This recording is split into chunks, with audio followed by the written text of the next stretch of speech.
Hello, my name is Alex and I work for JTB Distributors. Today we are going to be looking over the LB302 RTX Tru-2 gelato machine. It's a batch freezer that is compact and a floor model that is made specifically for gelato shops, ice cream shops, and for smaller locations that can appreciate a compact footprint. This machine in particular has two different style beaters. It has the high overrun ice cream beater, and it has a lower overrun gelato beater with interchangeable scraper blades. Today, we are going to be going over the controls on the machine, general disassembly, cleaning, general assembly, and troubleshooting. The first button on our machine that we want to know about is our stop button. Our stop button will stop all functions midway through, no matter where it's at. This is good to deactivate our water button, deactivate our cleaning that you might do, and if something is happening, it will stop all of your production buttons. On the topic of our production buttons, from the left, we have our main workhorse gelato ice cream button that when pressed will give you the option between two production cycles, SP for speed and EC for excellent. SP for speed will make your batch as quickly as possible with no interruptions. When placed in the EC or excellent production mode, that production mode will spin the batch, but take few pauses in between to confirm that the quality is as high as possible. That batch will take a little bit longer, but ensures the highest quality product coming out of the machine. After you've run your full batch cycle, the machine will alert you that the batch is ready and it is matching the consistency that you have selected on the main screen. Once you are ready to dispense and you are prepared with your pans and your spatula, you will press the dispense button. The dispense button will then run the motor with the compressor off, and on the screen will show a 3-minute mark. Once those 3 minutes have elapsed during your dispense cycle, the motor will stop running.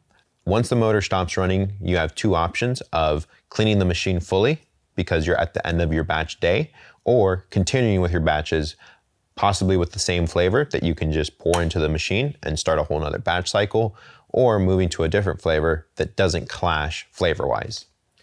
If there's still product left over in the machine after the 3 minutes have elapsed, depending on the amount, it is likely better to just open the door and get a spatula and scoop out the last contents of the barrel. If you have a moderate amount, that is still going to be what you want to do, because if you manually turn on the motor when you have a barrel half full of ice cream, once the beater has stopped, you run the risk of making the belt slip and making an unpleasant noise, wearing out specifically your belt. Our final button on the touchpad is our Creamolata button, or our fruit slush. This machine can make fruit slush. When pressed, you will then edit your consistency, and it will turn on and off the motor as the process freezes to make a good Creamolata product. Once that Creamolata product is done and it beeps at you, you will dispense just like your standard ice cream and gelato. Depending on your product, once you press your production button, you will have the EC and SP symbols appear on the screen. After the process has begun, you will then have the option to edit your consistency. In SP mode or speed mode, you can adjust the consistency from a value of 1 all the way to 12, and that will just have less freezing action or more freezing action occur to your product. In EC or excellent mode, you have the adjustment range of only between 8 and 12 to make a gelato product, ice cream product, or any product that you wish. One of our buttons is our clean button. The clean button is very similar to our production button in that it spins the motor, but for the clean button, it will not run the compressor. It will simply run the motor, and that allows you to run the beater to effectively clean the barrel of any leftover ice cream mix. We have our washing button. It pressurizes our washing wand here. Once it's pressurized, you can control the flow with this knob down below. This makes cleaning the machine in between batches much simpler than having to go and get a full bucket. It makes spot cleaning very easy to do. We are going to disassemble the LB302 main door. For our parts on the LB302 main door, we have our top loading lid that pivots to prevent splashback from your product. We have a locking arm lug that keeps the door from swinging open and seals the barrel. At the bottom, we have our dispense door and our dispense door locking arm. Currently, it's in the lock position. When you swing it to the left, it becomes unlocked, where it releases the tension and allows you to lift the door up and lock it in an open position to dispense the product. To disassemble the main door, you will want to unlock the door and first remove your top lid pin. This will slide out, allowing you to remove the clear plastic lid and its U-hanger, where you can then place it aside so that you can remove the rest of the parts. The next part that you will likely want to remove is our dispense door, and you can do that by getting your O-ring pick that is supplied with every machine, and you will want to remove this small nickel-sized O-ring that is at the bottom of this post here. Once that is removed, your locking arm is free to unlock and drop away, removing the dispense door. With that aside, you will have your dispense door free, and you will want to take that O-ring pick and carefully remove the dispense door gasket. With those parts removed, you can open the door and use your pick again to remove the main door gasket. With all the individual parts removed, you can then lift the door off the post and carefully take it to the sink for cleaning and sanitization. Once you have the main door removed, you are free to remove the beater and the beater seal. And you want to ensure that you keep track of the beater seal, as this is the most important part of the machine, as it prevents mix from flowing inside past the barrel into the compartment of the machine. So with those together and separate, you are then free to inspect your barrel and clean it with a soft scrubbing pad and get the general front of the machine clean and sanitary. If you do not have the beater seal installed, or it is damaged and mix begins to bypass the seal and fall past the cylinder into the machine, you have a backup tray that is meant to catch any of the mix and have it pour out the side of the machine, alerting you that your beater seal is either forgotten or damaged. If mix bypasses the beater seal and does not get caught by your drip tray, that mix can, in theory, cover components inside the machine, which will shorten the lifespan of said components. And it is something that we want to avoid by monitoring the life and quality of the beater seal.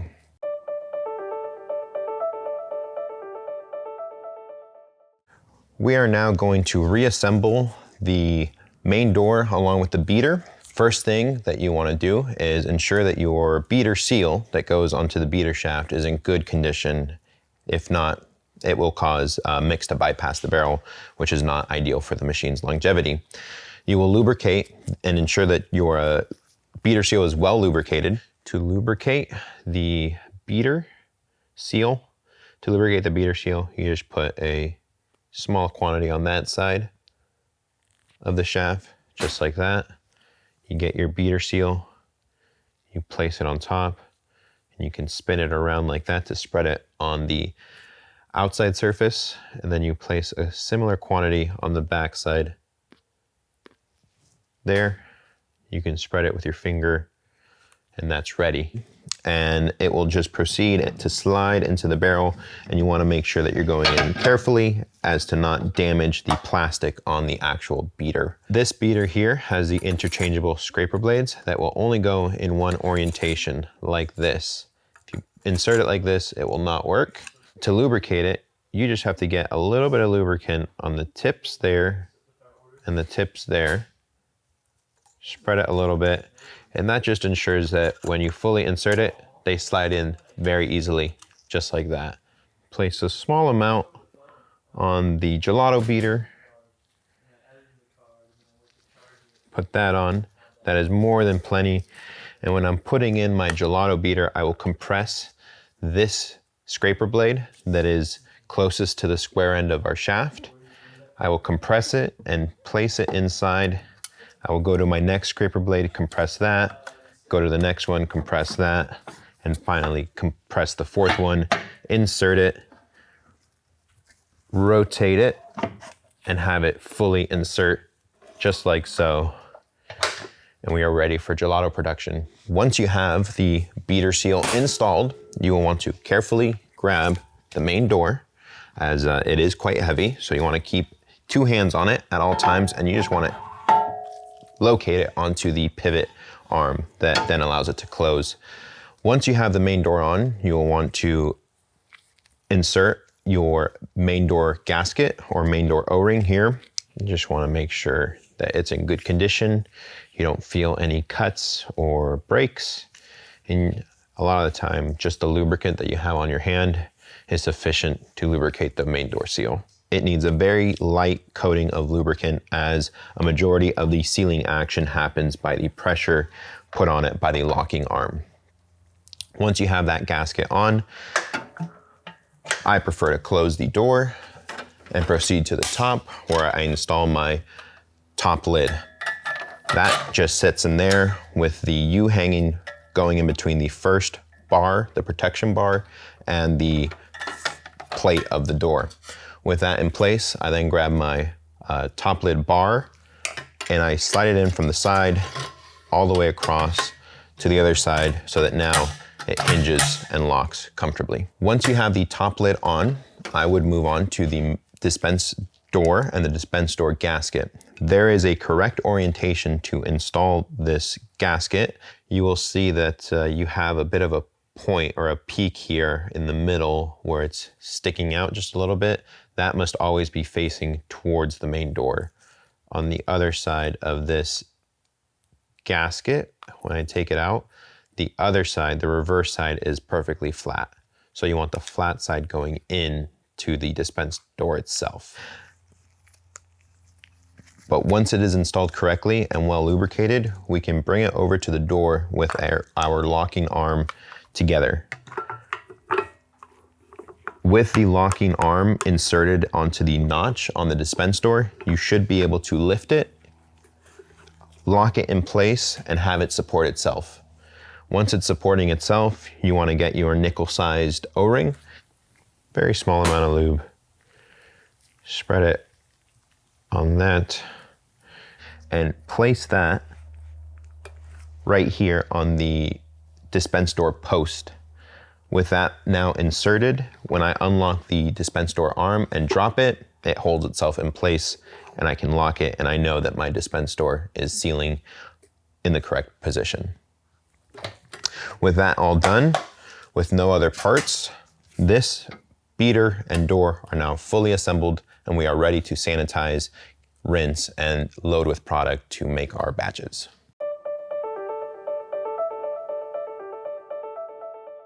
For the sanitization process, we're going to use a dry powder sanitizer in our water to make a correct concentration solution to then just pour in. You can use any food grade sanitizer for just general utensils and cleaning. Needs to go in there. We prefer it cold. The machine always just likes to start with cold water, no extremely hot water for the sanitizer. Here I have my solution. I'm just going to pour it into our chute.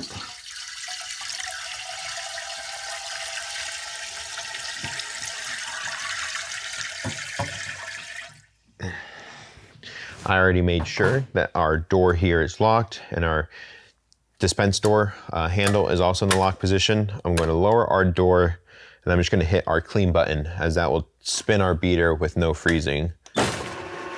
On the display, it shows 3 minutes, meaning I can walk away right now for 3 minutes and the motor will continue to run, but after 3 minutes, it will shut itself off. In reality, we really just need it to spin for about 30 to 45 seconds to splash all the sanitizer and all of the components inside the cylinder. Once those 30 to 45 seconds have elapsed, I can manually press stop to turn off the motor. Once everything has stopped turning, I can safely bring my bucket over to our opening and slowly get the water out. Sometimes you get some splashes, but fortunately this is all sanitizer and it won't be sticky product. Once that is done, I can open the door. Allow the remaining sanitizer to come out. Close, make sure we're locked. And we will repeat this process one more time with plain rinsing water so that we do not remain with the sanitizer aftertaste with our end product. And once that rinsing water is out, I'm ready to pour in my liquid mix to start a production batch.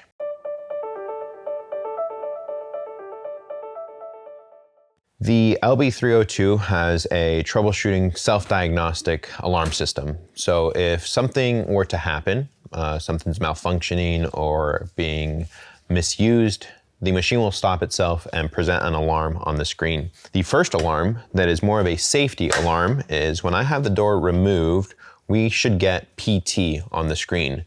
PT disables all the functions on the touchpad.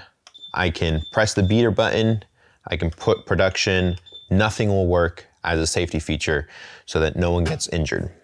Another somewhat common alarm presented to users is the RT alarm on the machine.